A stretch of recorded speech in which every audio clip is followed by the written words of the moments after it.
একজন একজনকে ভালোবাসে, অবৈধ ভালোবাসা, বৈধটা না, অবৈধটা। এখন তার আবার বিয়ে ঠিক হয়েছে এক জায়গায়, এই বিয়ে সে ভাঙাবে, কবিরাজের কাছে গিয়ে বিয়ে ভাঙানি করতেছে, চালাচালি করতেছে, নকশা আঁকতেছে, করে না? স্বামী স্ত্রীর কথা শোনে না, স্ত্রী চলে গেছে কবিরাজের কাছে, গিয়ে বলছে আমার স্বামী আমার কথা শোনে না, তাবিজ করবো, তাবিজ দেন। স্বামী ঘুমায়, বালিশের নিচে দেখে তাবিজ। আছেন এরকম কুফরি কালাম?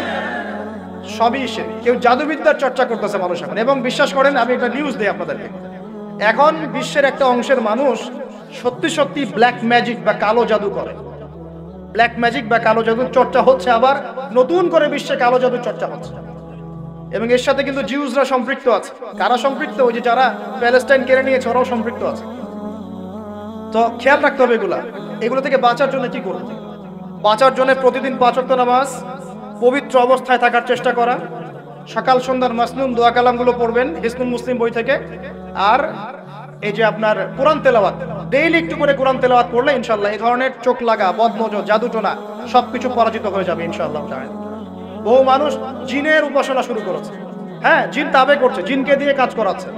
এগুলো তো সায়েন্স বিশ্বাস করে না, করে? জিন জাতির অস্তিত্ব আছে কি নাই? ওমা খালাকতুল জিন্না ওয়াল ইনসা, আল্লাহ পাক বলছেন ওমা খালাকতুল জিন্না ওয়াল ইনসা, আমি জিন আর মানুষকে সৃষ্টি করেছি কি জন্য? ইল্লা লিয়াবুদুন, আমার ইবাদত করার জন্য। আমাদের সবার সাথে একটা করে শয়তান জিন আছে, আছে না নাই? আছে। বাথরুমে যান না, বাথরুমে যাওয়ার সময় কি দোয়া পড়েন? আল্লাহুম্মা ইন্নী আউযু বিকা মিনাল খুবসি ওয়াল খুবসি আর খাবাইস, মানে কি? খুবসি আর খাবাইস মানে কি?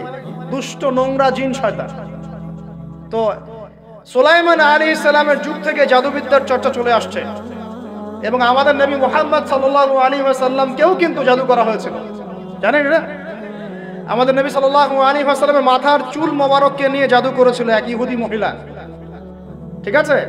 এই জাদুর অস্তিত্ব ছিল একটা কূপের নিচে। আলী রাদিয়াল্লাহু আনহু গিয়ে সেটাকে খুঁজে বের করেন, রাসূল সাল্লাল্লাহু আলাইহি ওয়াসাল্লামের সামনে ওটা ধ্বংস করে দেওয়া হয়। এরপরে এই সময় নাজিল হয় কুল আউযু বিরাব্বিল ফালাক মিন শাররি মা খালাক ওয়া মিন শাররি গাসিকিন ইযা ওয়াকাব ওয়া মিন শাররিন নাফাসাতি ফিল উকাদ। এটা হচ্ছে জাদুর আয়াত। ওয়া মিন শাররিন নাফাসাতি ফিল উকাদ ওয়া মিন শাররি হাসিদিন ইযা হাসাদ। এবার নাজিল হয় কুল আউযু বিরাব্বিন নাস মালিকিন নাস ইলাহিন নাস মিন শাররিল ওয়াসওয়াসিল খান্নাস আল্লাযী ইউওয়াসওয়িসু ফি সুদুরিন নাস মিনাল জিন্নাতি ওয়ান নাস। এই সূরা দুটো নাজিল হয় এই ঘটনার প্রেক্ষিতেই। আমরা তো শানে নজুল অনেকে জানি না। তো এইগুলো এখন শিরকি আকীদা আমাদের সমাজে চলছে। আবার একটা কি, কথার মধ্যে শিরক চলছে। কথা আমরা বলছি আমরাই সমস্ত ক্ষমতার অধিকারী, বলছে কি না? এরকম কথা শোনা যায় না? আর তাবারাকাল্লাযী বিয়াদিহিল মুলক মানে কি? বরকতময় সেই সত্তা যার হাতে সমস্ত ক্ষমতা, রাজত্ব। তাবারাকাল্লাযী বিয়াদিহিল মুলক, তিনি বরকতময় সত্তা যার হাতে সমস্ত ক্ষমতা। আমরা বলি লা হাওলা ওয়ালা কুওয়াতা ইল্লা বিল্লাহ, কোনো শক্তি সামর্থ্য নাই কে ছাড়া? আল্লাহ ছাড়া। আর আমরা এদিকে বলছি সমস্ত ক্ষমতা আমাদের হাতে। এটা কি শিরক হচ্ছে না? শিরক হচ্ছে। আমরা বলি অনেক সময় বলে ফেলি ভাই কেমন আছেন? হ্যাঁ ভাই আপনার দোয়ায় ভালো আছে। আপনি কি আমার দোয়ায় ভালো আছেন? আপনাকে বলতে হবে যে আলহামদুলিল্লাহ, আল্লাহর ইচ্ছায়, অতঃপর আপনার দোয়ায় ভালো আছে। কথা খুব সাবধানে। আলহামদুলিল্লাহ, আল্লাহর ইচ্ছায়, এবং অতঃপর আপনার দোয়ায় ভালো আছে। অতঃপর বলতে হবে, অতঃপর, এবং না, অতঃপর। বলছে মা কেমন আছে? ভালো আছে, ডাক্তার ভালো ছিল, না হলে মাকে বাঁচানো যেত না। ব্যাস, শিরক হয়ে গেল। বলছে নৌকাটা ডুবে যাচ্ছিল, মাঝি ভালো ছিল, না হলে নৌকা ডুবে যায়। ড্রাইভারটা ভালো ছিল, না হলে রাস্তায় নির্ঘাত অ্যাক্সিডেন্ট হয়েছে। এইটা কথা আমরা চলতে ফিরতে শিরক করতেছি। এই যে ছেলেরা বলবে তোমাকে ছাড়া বাঁচবো না, যদি একটা মেয়ের জন্য জীবন দিয়ে দেন তাহলে আল্লাহর জমিনে আপনি আল্লাহর জন্য কি করবেন? তো এই যে অনেক গানও আছে, দেখবেন অনেক গানের লিরিক্স গুলো, ম্যাক্সিমাম গানের লিরিক্সের মধ্যে দেখবেন শিরকি কথা আছে। খেয়াল করে দেখবেন, ম্যাক্সিমাম গানের লিরিক্সের মধ্যে শিরকি কথা আছে। আপনারা একটু খেয়াল করে দেখবেন, অনেক গানের লিরিক্স আছে এগুলো কিন্তু শিরকি কথা, আল্লাহর সাথে দ্রোহিতা হচ্ছে কিনা? তো এই কথায় তিনটা ক্ষেত্র বললাম, কথায়, কাজে এবং চিন্তায়। এই তিনটা ক্ষেত্রে মুসলিম সমাজের মধ্যে এখন শিরক বিরাজ করছে। এটা আমাদের উম্মতের সবচেয়ে বড় সমস্যা। আল্লাহ পাক আমাদের সবাইকে শিরক মুক্ত আমল করার তৌফিক এনায়েত করুন। সকলে বলে আমিন। তাহলে কি করতে হবে? আমি কয়েকটা বই পড়ার পরামর্শ দিচ্ছি। কিতাবুত তাওহীদ একটা বই আছে, শিরক সম্পর্কে অনেক বিস্তারিত আলোচনা করা আছে, এটা পড়তে পারেন। তারপরে কোরআন সুন্নাহর আলোকে ইসলামী আকীদা একটা বই আছে, এটা পড়তে পারেন, আকিদা তাহাভিয়াটা পড়তে পারেন। আর শিরক সম্পর্কে আরো অনেক বইপত্র বাজারে বের হয়েছে, শিরক কি ও কেন ইত্যাদি টাইপের। এগুলো পড়লে আপনি শিরকের ধারণা পাবেন ইনশাআল্লাহ তাআলা। আল্লাহ পাক আমাদের সবাইকে শিরক মুক্ত আমল করার তৌফিক ইনায়াত করুন, সকলেই বলি আমিন। আর একটা কথা বলি শিরক সম্পর্কে, সেটা হলো আধুনিক সময়ে কিন্তু নতুন একটা শিরক চালু হয়েছে, এটা শুনে রাখেন। সেটা কি? আল্লাহর যত হালাল আছে এগুলোকে মানুষ হারাম করছে দিন দিন, আর আল্লাহ পাকের হারামগুলোকে হালাল করছে দিন দিন। এটা কিন্তু একটা শিরকি আছে, এটাও কিন্তু শিরক, জানেন? ইত্তাখাযু আহবারহুম ওয়া রুহবানাহুম আরবাবা মিন দুনিল্লাহ, তারা ধর্ম নেতা এবং সমাজ নেতাদেরকে রবের আসনে বসিয়েছিল। এখন আলী ইবনে হাতেম তিনি বলছেন রাদিয়াল্লাহু আনহু যে আমরা তো আমাদের ধর্মনেতা বা সামাজিক নেতাদের তো পূজা করি না। তখন নবী সাল্লাল্লাহু আলাইহি ওয়াসাল্লাম বলছেন তারা কি আল্লাহর হালালকে হারাম করে দেয় না, তোমরা কি তা মেনে নাও না? আবার তারা কি আল্লাহর হারামকে হালাল করে ফেলে না, তোমরা কি তা মেনে নাও না? তখন তিনি বলছেন বেলা ইয়া রাসূলুল্লাহ, এটা তো আমরা করি। তখন নবী সাল্লাল্লাহু আলাইহি ওয়াসাল্লাম বলছেন তিলকা ইবাদাতুহুম, এটাই তো ওদের ইবাদত করা। কেউ যদি আল্লাহর হালালকে হারাম করে আর আমরা তা মেনে নেই, আমরা ওদের ইবাদত করছি। কেউ যদি আল্লাহর হারামকে হালাল করে নেয়, হালালকে হারাম করে নেয়, আমরা তার কথা মেনে নেই, তাহলে আমরা তার ইবাদত করছি। আল্লাহ পাক আমাদেরকে এই ধরনের শিরক থেকে বাঁচার তৌফিক দান করুন।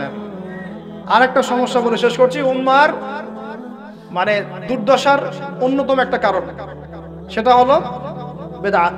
এটুক বলে একটু বসেন, 10 মিনিট সময় নেব, এটা একটা ইম্পর্টেন্ট টপিক, এটা একটু বুঝতে হবে, খুব ইম্পর্টেন্ট।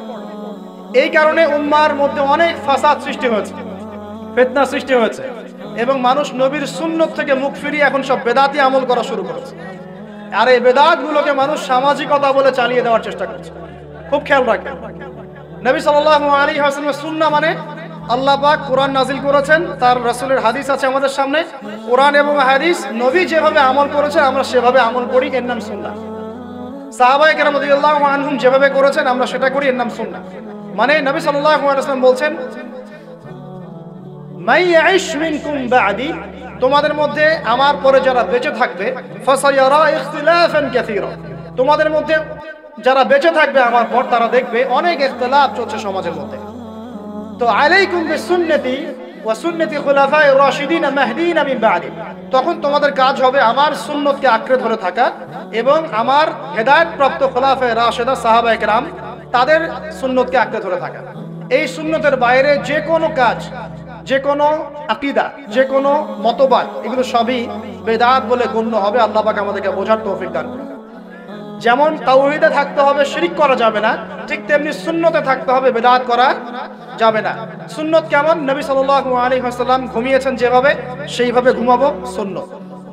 নবীজি ঘুমিয়েছেন, ঘুমানোর আগে ওযু করেছেন, ডান দিকে কাত হয়েছেন, আল্লাহুম্মা বিইসমিকা আমুতু ওয়া আহইয়া বলেছেন, সূরা মুলক তেলাওয়াত করেছেন, পারলে আপনি করবেন। আয়াতুল কুরসি পড়েছেন, সূরা বাকারার শেষের 3টা আয়াত পড়েছেন, হ্যাঁ 33 বার সুবহানাল্লাহ, 33 বার আলহামদুলিল্লাহ, 34 বার আল্লাহু আকবার পড়েছেন, ঘুমিয়ে গেছেন। এখন যদি নবীর সুন্নাহ মতো ঘুমাই, এই ঘুমটাও নেকির কাজ হবে ইনশাআল্লাহ। এখন যদি ঘুমানোর নতুন কোনো তরিকা আমি বের করি, তাহলে নবীর সুন্নতের বাইরে বেদাত হয়ে যাবে।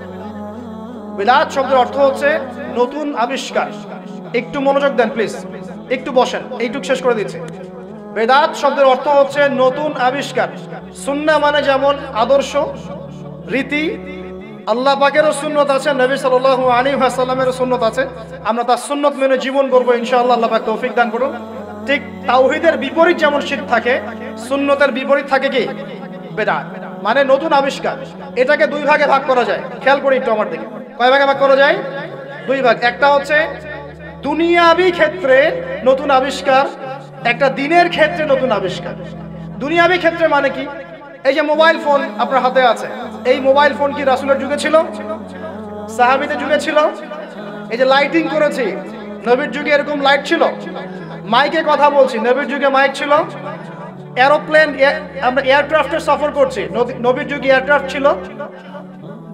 খেয়াল করে দেখেন, আমরা যখন বাহনে উঠছি, আমরা বাহনে উঠে দোয়া পড়ছি, আল্লাহু আকবার, আল্লাহু আকবার, আল্লাহু আকবার, সুবহানাল্লাযী সাখখারা লানা হাযা ওয়া মা কুন্না লাহু মুকরিনিন ওয়া ইন্না ইলা রাব্বিনা লামুনকালিবুন। এই দোয়া বদলে গেছে না যায় নাই? দোয়াটা কি বদলেছে? এই দোয়াটা নবী সাল্লাল্লাহু আলাইহি ওয়াসাল্লাম গাধার পিঠে উঠে পড়েছেন, ঘোড়ার পিঠে উঠে পড়েছেন, ওই সময়কার সমসাময়িক বাহনের পিঠে উঠে পড়েছেন। আমরা এ যুগের সমসাময়িক বাহনের পিঠে উঠে একই দোয়া পড়ছি। দোয়া কি চেঞ্জ হয়েছে না বাহন চেঞ্জ হয়েছে? এই যে বাহন যে পরিবর্তন হয়েছে এটা টেকনোলজি না, প্রযুক্তি টেকনোলজি। এটা হচ্ছে দুনিয়ার ক্ষেত্রে বেদাত, যেটা সম্পূর্ণ জায়েজ। কথা বুঝতে পারছেন? এটা সম্পূর্ণ জায়েজ যতক্ষণ পর্যন্ত না স্পষ্ট কোনো দলিল পাওয়া যাচ্ছে এটার এগেনস্টে, যেটা হারাম।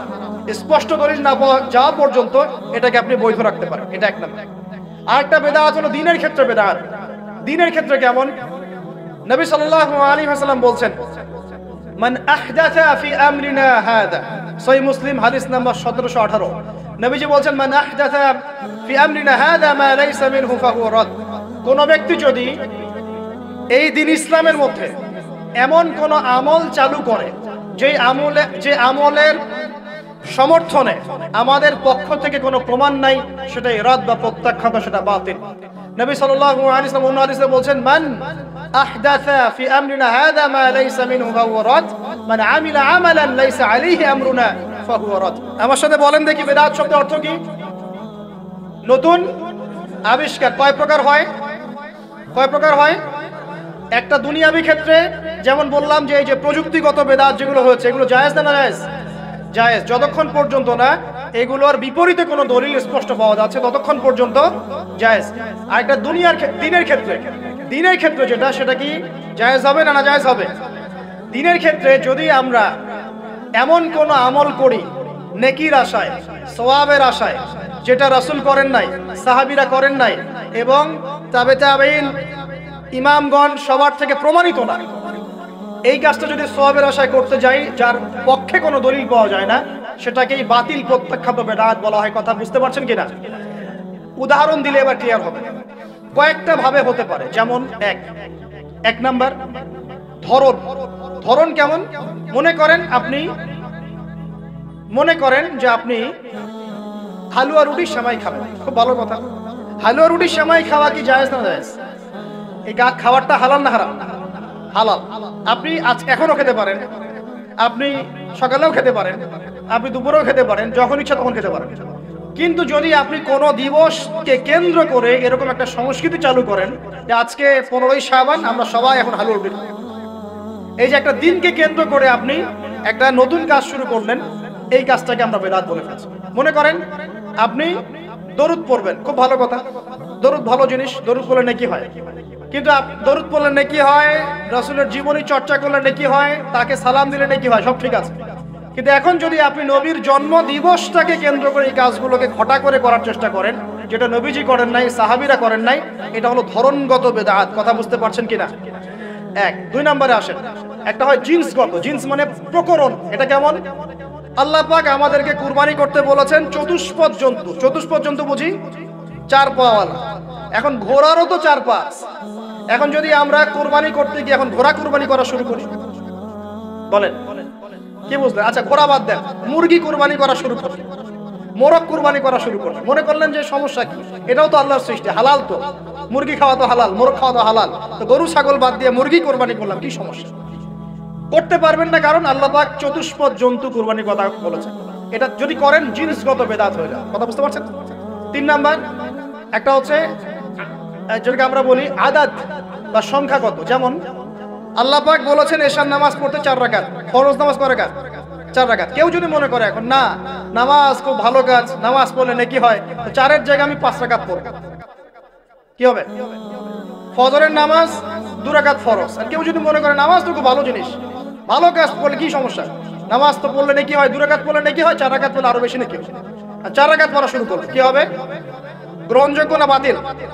এটা হলো। তো এই যে কিছু মানুষ এখানে শিরক করছে, তারপর কিছু মানুষ কি বলছে যে গ্রহ নক্ষত্র চন্দ্র সূর্যের উপাসনা করা যায়, করছে না মানুষ?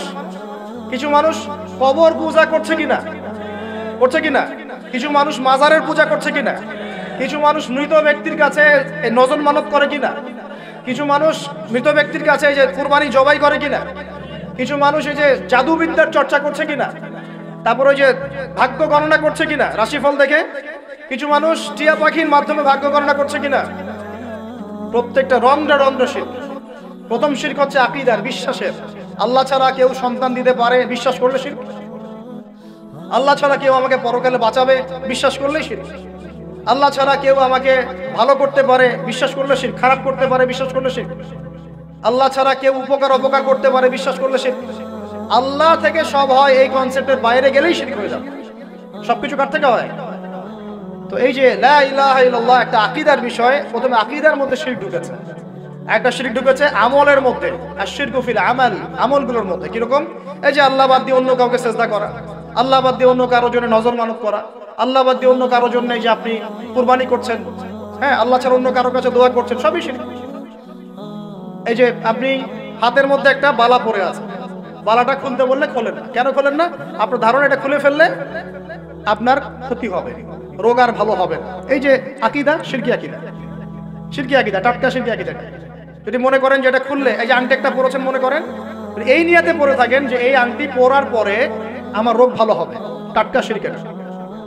এমনি যদি পরেন সৌন্দর্য বর্ধনের জন্য পরেছি, কোনো সমস্যা, ইন্নামাল আমালু বিন্নিয়াত। কিন্তু যদি এই নিয়াতে পরেন এই আংটিটা পরলে আমার রোগটা ভালো হবে, খুললে আর রোগ ভালো হবে না, ব্যাস শিরক হয়ে গেছে। তারপরে বিয়ে হচ্ছে না, তাবিজ করতেছে, তাবিজ করলে বিয়ে হবে, শিরক হয়ে গেল।